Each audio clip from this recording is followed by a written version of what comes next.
एक बार की बात है। रमा की दो बहुएं थी, रश्मि और इंदु। एक को वो अपनी पसंद से लेके आई थी और दूसरी उसके खुद के बेटे ने पसंद की थी, जिसका नाम इंदु था। इंदु को उसकी सास पसंद नहीं करती थी और दूसरी बहू रश्मि को बहुत पसंद करती थी। रश्मि, इधर तो आओ। देखो, तुम्हारे लिए मैंने कंगन बनवाए हैं। अरे वाह मम्मी जी, दिखाओ। ये देखो, सोने के हैं। ये क्या मम्मी जी, इतने पतले से? ये भी कोई कंगन है? हमारे मायके में तो ऐसे कंगन नौकरानी भी नहीं पहनती। अरे, तू चिंता क्यों करती है? अगली बार इससे भी महंगे कंगन बनवाऊंगी तेरे लिए। अभी के लिए तो रख ले बेटा।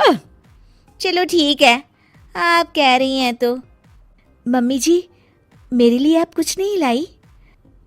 हाँ, ये लो। इंदु बहुत खुशी खुशी बॉक्स खोलती है तो देखती है कि एकदम सिंपल सी लाल रंग की चूड़ियाँ होती है। इंदु सब कुछ देख रही होती है, उसे बिल्कुल भी अच्छा नहीं लगता, पर इससे इंदु की सास को कोई भी फर्क नहीं पड़ता। वो तो हमेशा उससे बुरा ही बर्ताव करती थी। इंदु, ये खाना कैसा बनाया है? क्या हुआ मम्मी जी? अरे, इसमें तो नमक ही नहीं है। नमक आपको मना है ना मम्मी जी, आपका बीपी बढ़ा हुआ था इसलिए। इंदु, तू मुझे मत सिखा, समझी? जैसा खाना सबके लिए बनता है वैसा ही खाना मेरे लिए भी बनाया कर।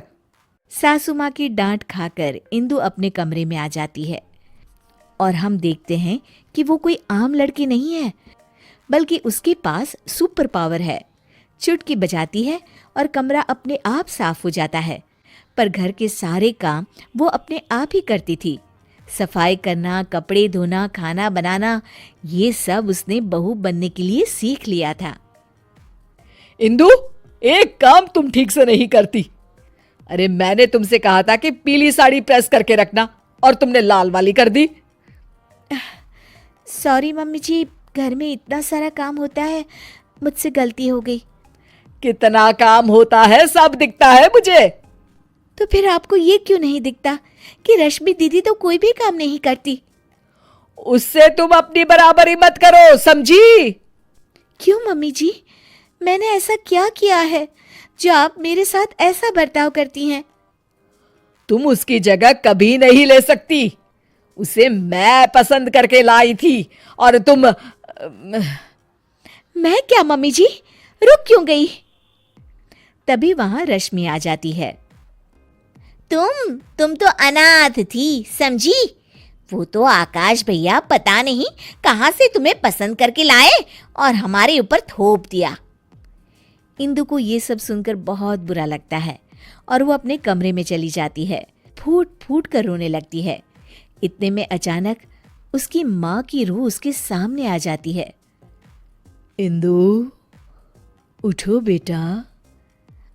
माँ, ये लोग मुझे बहुत बुरा भला कहते हैं।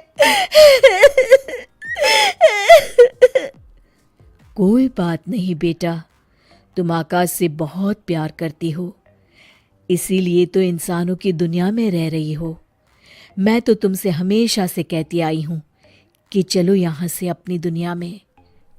हाँ माँ, पर अब मुझसे बर्दाश्त नहीं होता। तो चलो मेरे साथ वापस हमारी अपनी दुनिया में इंदु। हाँ माँ, मैं आपके साथ ही जाना चाहती हूँ। तुमने सच में मन बना लिया है ना बेटा? हाँ माँ, मैं आपके साथ ही जाऊंगी। इंदु अपनी माँ के साथ वापस जा ही रही होती है कि तभी उसे कुछ बुरा होने का एहसास होता है।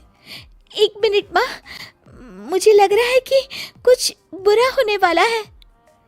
इंदु भागते भागते बाहर आती है तो देखती है कि सासू माँ सीढ़ियों से उतर रही होती है और उनका पैर फिसलने ही वाला होता है।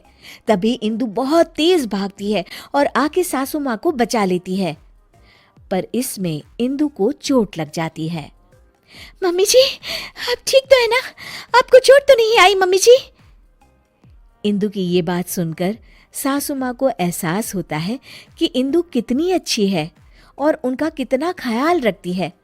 खुद जख्मी होते हुए भी वो सास की परवाह कर रही है।